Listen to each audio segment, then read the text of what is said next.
దేవుని ఘనమైన నామమునకు మహిమ కలుగును గాక. మన ప్రభువును రక్షకుడునునైన యేసుక్రీస్తుల వారి యొక్క ప్రశస్తమైన నామమునకి మహిమ ఘనత ప్రభావములు యుగయుగములకు కలుగును గాక.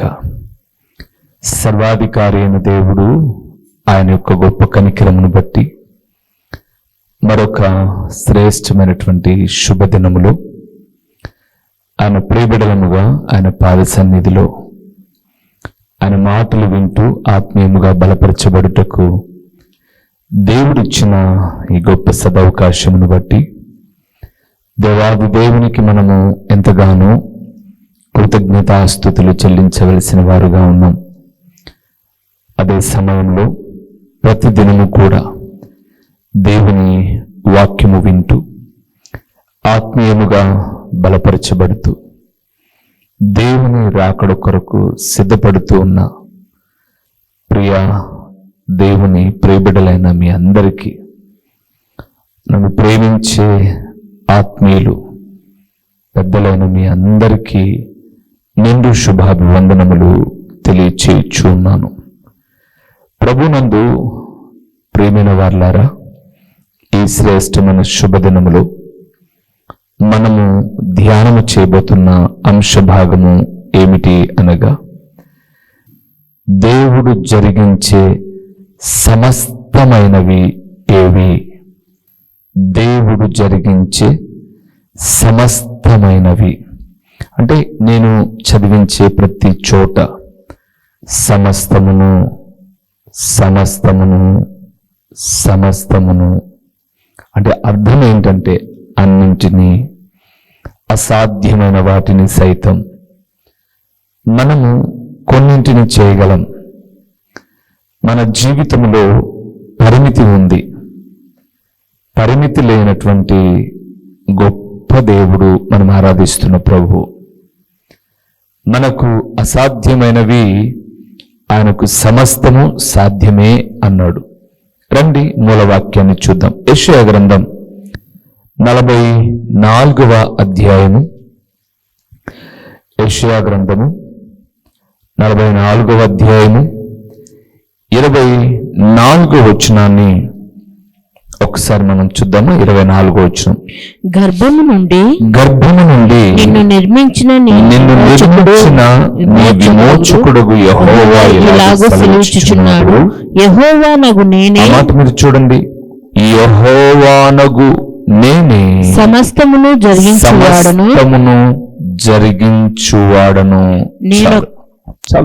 చాలా ఉన్నాయి.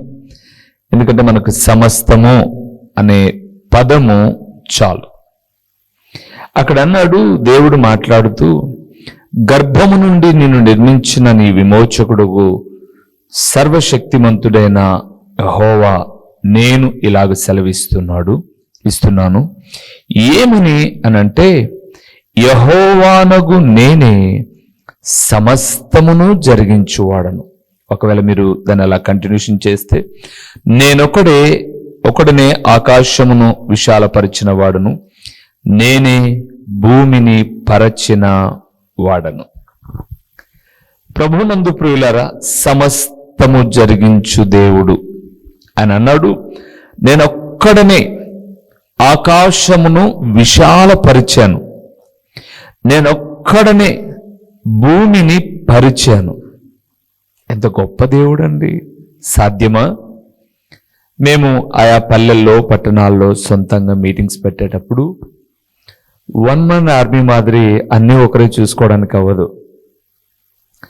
ఆ మీటింగ్స్లో నేను కూడా గుంటలు తీసి, పోట్లు పాతి, కర్రలు పాతి, లైట్లు కట్టి, సౌండ్ సిస్టమ్ చెక్ చేసి, ఈ పనులన్నీ నాకు వచ్చినా నా వెంట ఉన్న పిల్లలు సహకారులుగా, నేను ఒక కుర్చీ ఎక్కి లైట్ కడుతున్నాను అనుకోండి, కర్రకు అందించడానికి ఒకరు ఉండాలి. నేను ఒక్కరినే అనడానికి వీల్లేదు. సాయంకాలం పట్టలు పరిచేటప్పుడు కూడా ఎందుకంటే ఇక్కడ భూమిని పరిచిన వాడును నేను ఒక్కడనే అన్నాడు. పట్టలు పరచాల్సి వచ్చినా రెండు వైపులా ఇద్దరు పట్టుకొని పరవాలి, మడిచేటప్పుడు అలాగే చేయాలి.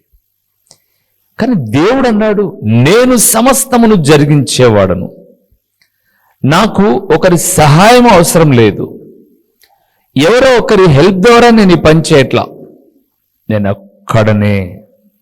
ఒక్కడనే సమస్తమును జరిగించువాడను. అంతేనా? కీర్తనాకారుడు చూడండి ఏమన్నాడు, 115వ కీర్తన 3వ వచనాన్ని ఒకసారి మనం చూస్తే అక్కడ కూడా ఆయన సమస్తమును గురించి ఒక మాట మాట్లాడాడు. మా దేవుడు ఆకాశమందున్నాడు, తనకిచ్చి వచ్చినట్లుగా సమస్తమును ఆయన చేయుచున్నాడు. చాలు. మా దేవుడు ఆకాశమందున్నాడు, తనకిచ్చ వచ్చినట్లుగా అంటే తనకు నచ్చినట్లుగా ఇష్టం వచ్చినట్లుగా ఆయన మాత్రమే సమస్తము చేయువాడు. ప్రభునందు ప్రియులారా, ఆయన మాత్రమే సమస్తము చేయువాడు. మరలా జ్ఞాపకం చేస్తున్నాను, ఆయన మాత్రమే సమస్తము చేయగలిగిన వాడు.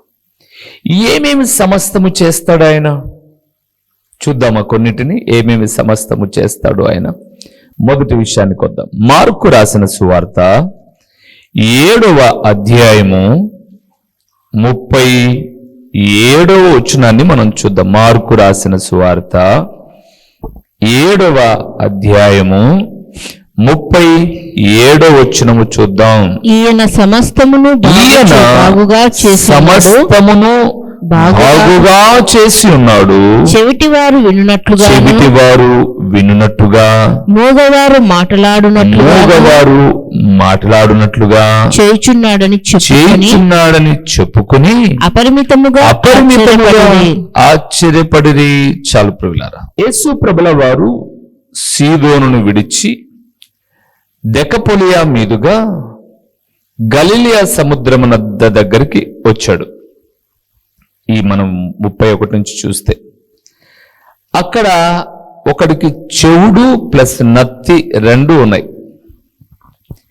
వాణ్ణి ఆయన ఎద్దకు తీసుకుని వచ్చి వాని మీద చెయ్యి ఉంచుమని ఆయనను వేడుకొన్నారు. సమూహములో నుంచి ప్రభుల వారు వారిని ఏకాంతంగా తోడుకొని వెళ్ళి ఆకాశము వైపు కన్నులెత్తి నిట్టూర్పు విడిచి వాని చెవులలో వేలు పెట్టి ఉమ్మి వేసి వాని నాలుకను ముట్టి, చెవులో వ్రేలు పెట్టి నాలుకను ముట్టి. ఎందుకు? వాడు చెవిటివాడు, నత్తివాడు. దేవుడు అన్నాడు ఎఫతా అన్నాడు. ఆ మాటకు తెరవబడెను అని అర్థం. తెరవబడు అని అన్నాడు. నోరు, నాలుక సడలి చెవి చక్కగా వినపడుతూ మాట్లాడే స్థితికి అతను వచ్చినప్పుడు ఆయన ఎవరికి చెప్పొద్దని చెప్పేవాడు, తనను ఎక్కడా ప్రసిద్ధి చేయొద్దని చెప్పేవాడు. కానీ వాడు ప్రసిద్ధి చేశాడు, అది వేరే విషయము. ఆ సమాజం అంతా చెప్పుకున్న మాట ఏంటంటే ఈయన సమస్తమును బాగు చేయుచున్నాడు. ప్రభునందు ప్రియులారా, ఈ ప్రపంచములో చాలా మంది సేవకులు మా దగ్గరకు వస్తే ఇది చేస్తాం అది చేస్తామని చెప్పుకుంటున్నారు కదండి. వారు సమస్తము చేయలేరు. యేసు నామమున కొన్నింటినేమైనా చేయగలరేమో. సమస్తమును చేయువాడు మాత్రం ప్రభువే, అది గుర్తుపెట్టుకోండి. ఎందుకు అండి? ఈరోజు మనిషిని గణపరుస్తూ ఉన్నారు, మనిషిని ఆరాధిస్తూ ఉన్నారు, మహిమాన్వితుడైన దేవుణ్ణి ప్రక్కన పెట్టేస్తున్నారు. పలాని చోటుకి వెళ్తే పలాని అయ్యగారు ప్రార్థన చేస్తే, మీరు బాగా మాట వినండి, పలాని చోటుకి వెళ్ళి పలాని అయ్యగారు ప్రార్థన చేస్తే మాకు బాగవుతుంది. ఏమంటే నేను ఒక మాట అంటాను, పలాని చోటుకి వెళ్తున్నారు, పలాని అయ్యగారు ప్రార్థన చేయాలి. అయ్యగారు ఎవరికి ప్రార్థన చేయాలి? ఏ నామమున ప్రార్థన చేయాలి? యేసు నామమున. మరి పలాని ప్రభు బాగు చేస్తాడు అనట్లా, పలాని అయ్య ముందు వచ్చేస్తున్నాడు. ఇప్పుడు మా దగ్గరికి చాలా మంది ఆత్మీయులు వచ్చారు ఈ వాక్యం విని. కొన్ని ప్రదేశాల్లో నుంచి. వారు వచ్చినప్పుడు రోగం బాగు చేయించుకోవడానికి రాలే, ఇక్కడ మంచి వాక్యము అందించే దైవజనుని ముఖాముఖిగా కలుసుకుందాం, మాట్లాడదాం, అభినందిస్తాం, ప్రార్థన కూడా చేయించుకుందాం, అంతవరకే. కానీ ఈరోజు ఏమైపోయిందంటే మా దగ్గరకు వస్తే ఇది బాగవుతుంది. ఎవరండి మీరు? ఎవరినో విమర్శ అని అనుకోకపోతే, నాకు తెలిసిన చాలా నేను గమనించి నిత్యము చూస్తున్నది ఏంటంటే, ఒక పెరాలసిస్ పేషెంట్ని తీసుకొస్తారు, లేదా ఒక కాలు ఇరిగిన వ్యక్తిని తీసుకొస్తారు, చేయి ఇరిగిన వ్యక్తిని తీసుకొస్తారు. అతన్ని ఆడ నిలబెట్టేసి పెద్దగా మ్యూజిక్స్ పెట్టి ఒక్కసారిగా ఉద్రేకానికి లోను చేసి లేచి నడుచు అని అంటారు. పోనీ నేను అంటాను, ఆ ఉద్రేకానికైనా ఇదైపోయి ముందు నడిచినట్టుగా చక్కగా నడిస్తే పర్వాలా. కుంటడం ఏంటండి? ఇంకా ఏమన్నంటే అవిశ్వాసం అనేది. ఈరోజు భూమి మీద జరుగుతున్న స్వస్థతలు ఎలాంటివంటేనండి, ఫిజియోథెరపీ డాక్టర్ చేసేలాంటి స్వస్థతలండి. ఫిజియోథెరపీ డాక్టర్ ఒకరోజే స్వస్థత పరచోడని, రోజు ఇంత ఎక్సర్సైజ్ చేపిస్తూ, రోజు ఇంత కరెంటు పెడుతూ, వాడిని ఎప్పుడో 30 రోజులకో 40 రోజులకో 2 నెలలు కోర్స్ అంటాడు, 3 నెలలు కోర్స్ అంటాడు. అప్పటికి కూడా పర్ఫెక్ట్ కాదు, ఇంకా నువ్వు జాగ్రత్త అని చెప్పి పంపిస్తాడు. అలాగే ఈరోజు లోకంలో ఉన్న వాళ్ళందరూ చేసేది వాయిదాల పద్ధతిలో కంతులు కట్టుకున్నట్టుగా, అంటే ఈఎంఐ అంటారు కదండి, ఎవ్రీ మంత్ ఇన్స్టాల్మెంట్ అని, అలాగా ఇన్స్టాల్మెంట్ హీలింగ్సే. కానీ నా ప్రభువు మాత్రం ప్రియులారా సమస్తమును బాగు చేయువాడు అట్ ఎ టైం. కాదా? మీరు చెప్పండి. ఆయన బాగు చేయవాడు. హిజ్కియా రోగముతో ఉన్నప్పుడు యెషయా అనబడే దైవజనుడు వచ్చి, నీవు చచ్చిపోబోతున్నావు రాజుగారు, నీళ్ళు చెక్కబెట్టుకో అని అన్నాడు. తర్వాత రాజుల 2వ గ్రంథం 18వ అధ్యాయానికి మీరు వెళ్తే 20వ అధ్యాయం వచ్చేసరికి ఆ మాటలు కనిపిస్తాయి. నీళ్ళు చెక్కబెట్టుకో అని అన్నాడు. అవే మాటలు యెషయా గ్రంథం 38లో కూడా ఉంటాయి, తర్వాత చదువుకోండి.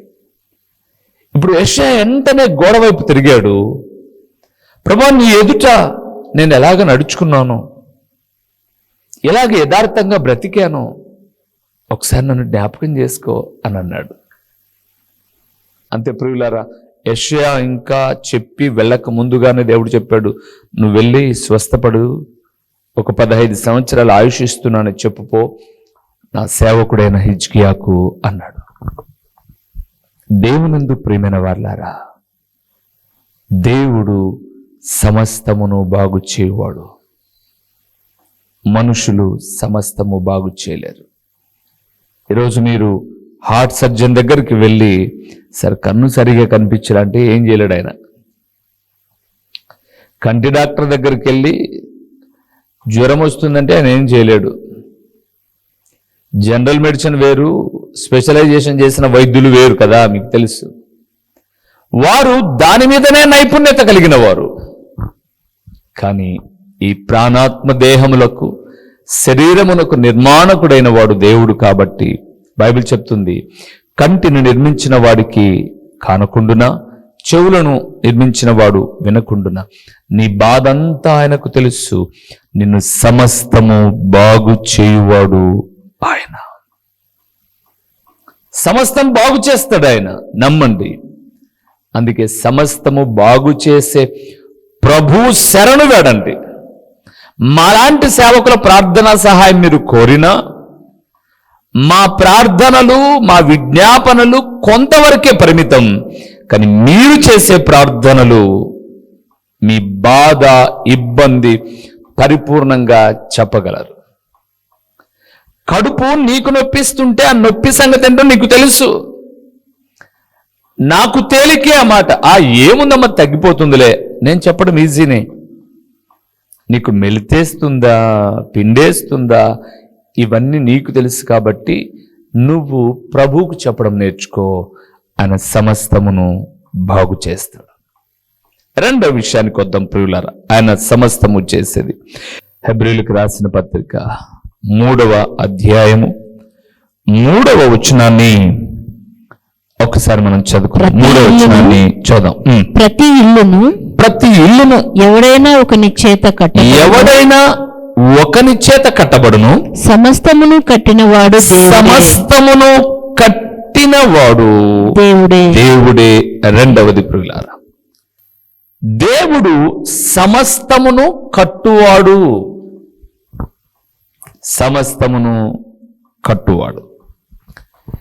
ఎముకల డాక్టరు ఎముకలు ఇరిగిపోతేనే కడతాడు, కంటికి గాయమైంటే కట్టుకట్టలేడు ఆయన, స్టిచెస్ వేయలేడు ఆయన, అవునా? కానీ దేవుడు ఇక్కడ మాట్లాడుతున్నాడు. చాలా మంది ఇది ఇంటి సందేశం ఏమో అనుకుంటారు, కానీ మీరు చదవండి. 6వ వచనం వచ్చేసరికి అంటాడు, మనమే ఆయన ఇల్లు అన్నాడు. అంటే మానవ జీవితమును కట్టువాడు దేవుడే. అది గుర్తుపెట్టుకోండి. మానవ జీవితమును కట్టేవాడు దేవుడే. ఇల్లు కట్టువాడు బేల్దార్ అయి ఉండొచ్చు, మేస్త్రి అయి ఉండొచ్చు, పెయింటర్ వేసి ఉండొచ్చు, ఎలక్ట్రీషియన్ వర్క్ చేసి ఉండొచ్చు. కానీ అన్ని కట్టించుకునేది యజమాని కదండి. అయితే యజమాని చేత కూడా లేదా కుటుంబము చేత కూడా, కుటుంబాన్ని కూడా కట్టువాడు దేవుడే. కారణం ఏంటంటే కుటుంబం ఇచ్చినవాడు దేవుడే.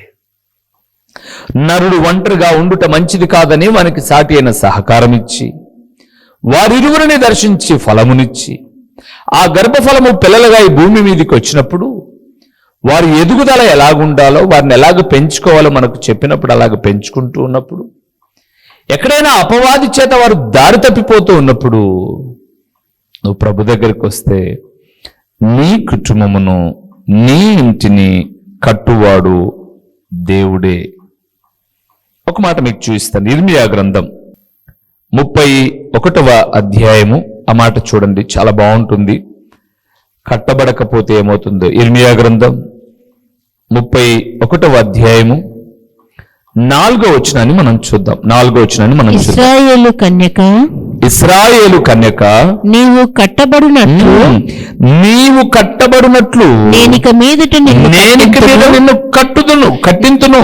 నీవు మరలా తంబురలను వాయింతు, సంభ్రమపడు వారి నాట్యములలో కలిసెదవు. చాలు. అక్కడ అన్నాడు, నీ జీవితమును కట్టేది నేనే. అదే 4వ వచనంలో ఇశ్రాయేలు కన్యక. ఎవరో కన్యక? జనాంగం. కన్యక దేవుని సంఘం. నీవు కట్టబడినట్లు నేనిక మీదట నిన్ను కట్టింతును అనే నీ జీవితాన్ని నేను కట్టించగా, పాడైన నీ జీవితాన్ని బాగు చేయగా, సంభ్రమపడమడేటటువంటి వాద్యములతో, నాట్యములతో నీవు సంతోషిస్తావు. ఈ వాక్యం వింటున్న దేవుని కుమారుడా, నీ ఇల్లు, నీ పిల్లలు, నీ కుటుంబము ఎక్కడైనా పాడైపోయారా? అక్కడ రాయబడిన 31:3లో శాశ్వతమైన ప్రేమతో నేను నిన్ను ప్రేమించుచున్నాను గనుక విడువకని ఎడల కృప చూపుచున్నాను అన్నాడు ఆయన. ఆయన కట్టువాడు. మరలా చెప్తున్నాను ప్రియులారా, సమస్తమును బాగు చేయువాడు, సమస్తమును కట్టువాడు మనము ఆరాధిస్తున్న ప్రభు అయిన యేసు క్రీస్తు. ఇంకెందుకు ఆలస్యం? కట్టు దేవుడి దగ్గరికి రావాలి, కానీ కట్టడం చేతగాని వాళ్ళ దగ్గరికి వెళ్ళి ఎంత మాట్లాడితే ఏం లాభం? ఏ ఉపయోగము లేదు. అందుకే అన్నాడు, ఇశ్రాయేలు కన్యక లేదా దేవుని సంఘం అనే కన్యక, నేను నిన్ను కట్టుదును, నీ జీవితమును కట్టుదును. నేను కట్టబడకపోతే విచ్చలవిడి జీవితం. అవునా? చూడండి, ఒక ఇల్లు కట్టక ముందుగా ఇటుకలు ఒక చోట, ఇసుక ఒక చోట, సిమెంట్ ఒక చోట, కంకర ఒక చోట, కడ్డీలు ఒక చోట, ఎక్కడ ఒకటి ఉంటాయి. కానీ ఎప్పుడైతే మేస్త్రి గారు పని ప్రారంభిస్తారో అన్నిటిని అందంగా ఒక చక్కటి రూపంలోనికి తీసుకొస్తాడు. నా ప్రభువు కూడా ఆయన వాక్యము ద్వారా నిన్ను క్రమంగా కట్టి అందమైన భవనం వల్ల నిన్ను నిలబెట్టువాడు. అందుకే జీవితము అనబడే సమస్తమును కట్టువాడు నేను ఆరాధిస్తున్న ప్రభు అయిన యేసుక్రీస్తు. ఆయన సమస్తమును బాగు చేయువాడు, సమస్తమును జీవితాలను కట్టువాడు. మూడవది, సమస్తము ఏం చేస్తాడో చూద్దాము. మత్తయి రాసిన సువార్త 19వ అధ్యాయము 26వ వచనాన్ని ఒక్కసారి మనం చూద్దాం. మత్తయి రాసిన సువార్త 19వ అధ్యాయము 26వ వచనం చూద్దాం. యేసు వారిని చూసి ఇది మనుషులకు అసాధ్యమే కానీ దేవునికి సమస్తమును సాధ్యమని చెప్పాను. యేసు ప్రభువు దగ్గరకు ఒక యవనస్తుడు వచ్చాడు. నిత్య జీవానికి వారసుడు కావాలంటే ఏం చేయాలన్నాడు. యేసు ప్రభువు వారు చాలా చక్కగా వివరించాడు. నీకున్నవన్నీ అమ్మి బీదలకి ఇవని. వాడు ధనవంతుడు కాబట్టి వ్యసనపడి వెళ్ళాడు. అప్పుడు యేసు ప్రభువుకు మాట అన్నాడు, సూది బజ్యములో ఒంటె దూరుటైన సులభము కాని ధనవంతుడు పరలోక రాజ్యంలో ప్రవేశించుట అసాధ్యము అన్నాడు. అంటే ఇప్పుడు మీరు ధనవం ఉండకూడదని అనుకుంటారేమో, తప్పు. అబ్రహామును ధనవంతుడిగా చేసిన వాడు నేను ఆరాధిస్తున్న దేవుడు. దావీదును ధనవంతుడిగా చేసిన వాడు. ఈ లోకములో ఆయనను నమ్మిన పిల్లలను అంత మాత్రమే కాదు, ఆయన దరిద్రుడుగా వచ్చాడు మనం ధనవంతులం కావాలని. అయితే ఇక్కడ ఆయన ఉద్దేశం ఏంటంటే, నువ్వు ధనం మీద మాత్రమే మమకారం కలిగి ఉండి దేవుని నిత్యత్వాన్ని కోల్పోకూడదు అన్నది ఆయన ఉద్దేశంతో చెప్పిన మాట.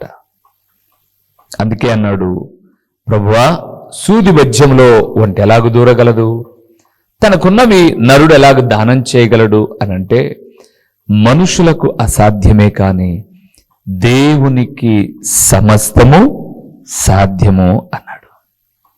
అవును ప్రియులారా, దేవుడు సమస్తమును సాధ్యము చేయగలిగిన వాడు. అబ్రహాముతో అదే అంటాడు 18వ అధ్యాయం 14వ వచనం ఆది కాండములో, 100 ఏండ్ల వానికి పిల్లలు కలుగుతారా? శారమ్మ నవ్వుకుంటుంది. అబ్రహాం ఆందోళనలో ఉన్నప్పుడు అన్నాడు, అబ్రహాం, దేవుడికి అసాధ్యమైనది ఏదైనా కలదా? అయ్యో లేదు ప్రభువా, నాకు సమస్తము సాధ్యమే. దేవునిందు నాకు ప్రియమైన వారలారా, మనిషికి కొన్ని కార్యాలు అసాధ్యము కానీ దేవునికి సమస్తము సాధ్యమే.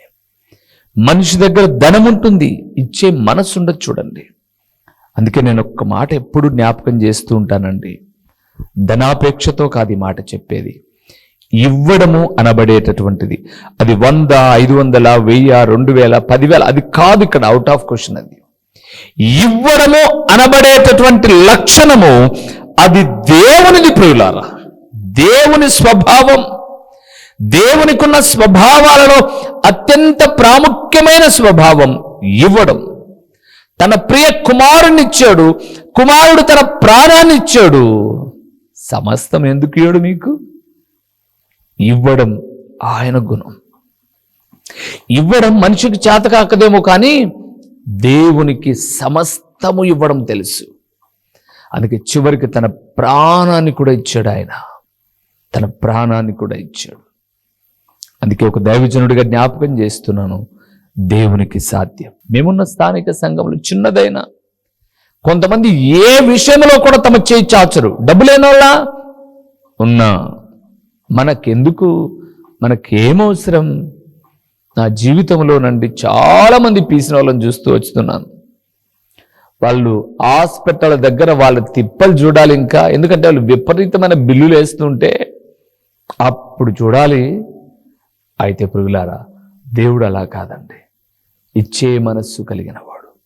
అందుకే అక్కడ అన్నాడు, మనిషికి అసాధ్యమే కానీ దేవునికి సమస్తము సాధ్యమే అన్నాడు. చివరిగా ఒక్క మాట చెప్పి నేను ముగిస్తాను పురుగులారా. ప్రకటన గ్రంథము 21వ అధ్యాయము 5వ వచనాన్ని ఒక్కసారి మనం చూద్దాం. ప్రకటన గ్రంథం 21:5 వచనం. అప్పుడు సింహాసనాసీనుడై ఉన్నవాడు ఇదిగో సమస్తమును నూతనమైనవిగా చేయుచున్నానని చెప్పాను. చాలు, చేయుచున్నానని చెప్పాను. ఆయన రెండవ రాకడ గురించి, నూతన యెరూషలేము పరిశుద్ధ పట్టణము గురించి మాట్లాడుతూ, ఆ పరిశుద్ధ పట్టణములో అది వరకు ప్రభు కొరకై నీతిగా బ్రతికి ఎన్నో శ్రమలను, ఇబ్బందులను అనుభవించినటువంటి వారందరూ ఉన్నారు చూడండి. వారందరూ ఆ పరిశుద్ధ పట్టణములో చేరిన తర్వాతట వారి ప్రతి కన్నీటి బాష్ప బిందువును తుడిచివేను అని రాయబడింది 4వ వచనంలో. మరణమిక ఉండదు, దుఃఖమైనను, ఏడుపైనను, వేదనైనను ఇక్కడ ఉండదు. సింహాసనాసీనుడైనటువంటి దేవుని సన్నిధానంలో గొప్ప స్వరము ఆ మాట చెప్పగా వినప్పుడు ఆ సింహాసనాసీనుడైన వాడు అంటాడట, ఇదిగో సమస్తము, మన సబ్జెక్ట్ సమస్తము అని అంటాడట, ఇదిగో సమస్తమును నేను నూతనమైనవిగా చేయుచున్నాను. దేవునిందు నాకు ప్రియమైన వారలారా, దేవుడు తన ప్రియబిడలముగా ఆయన కొరకు నీతి నిజాయితీగా, భయము భక్తి కలిగి, దాతృత్వమైన మనస్సు, సమస్తము బాగు చేయగలిగిన ప్రభు పాద సన్నిధిని వెంటాడుతూ మన ఆత్మీయ జీవితములో, మన వ్యక్తిగత జీవితములో ఆత్మీయతను ఎప్పటికప్పుడు సమస్తాన్ని కట్టుకుంటూ మనిషికి అసాధ్యమైనటువంటి వాటిని సమస్తము సాధ్యము చేయగలిగిన దేవుని అడుగుజాడలలో నడుచుకుంటూ వెళ్తూ ఉన్నప్పుడు ఆ దేవుడు మనలను నిత్యత్వంలోనికి తీసుకుని వెళ్ళి ఆ పరమున మనలను నిలవబెట్టి ఆయన సమస్తమును నూతనమైనవిగా చేయబోయే దేవుడు. ఇంకెందుకు ఆలస్యం? సమస్తము ఆయన చేతిలోనే ఉంటే భూమిలో కొంత మాత్రమే, కొన్నింటిని మాత్రమే మనిషి చేతిలో ఉన్న ఆ మనిషి మీద ఆధారపడడం ఎందుకు? సమస్తము బాగు చేయగలిగిన దేవుని సన్నిధికి వచ్చి, దేవా మీరు మాత్రమే మీకు నచ్చినట్లుగా సమస్తము చేయగలిగిన దేవుడవు కాబట్టి మీ పాద సన్నిధికి వస్తూ ఉన్నాను. నాకు బాగలేదా? నన్ను బాగు చేయగలిగిన దేవుడవు.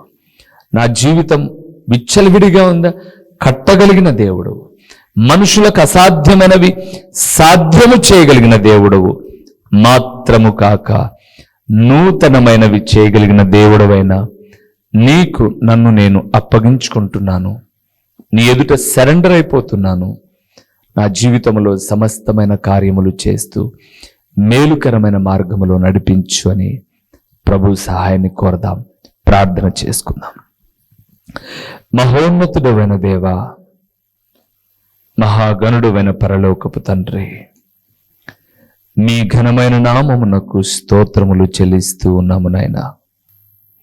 అసాధ్యమైన కార్యాలు సాధ్యము చేయండి సమస్తము మీరు. నూతన యెరూషలేము పరిశుద్ధ పట్టణములో నన్ను మమ్మల్ని మీరు జ్ఞాపకం చేసుకుని మహిమ పొందుమని ఓ తండ్రి, ప్రకటించిన పరలోకపు సంగతులు వ్యర్థముగా పోకుండా సారవంతమైన నేలను పడిన విత్తనము వలె 30 60 100 ఫలింపచేసి మీ ఘననామమునకు మహిమ ఘనత ప్రభావములు మీరు కలుగు చేసుకునమని యేసు నామములో అడిగి పొంది ఉన్నాము తండ్రి, ఆమేన్.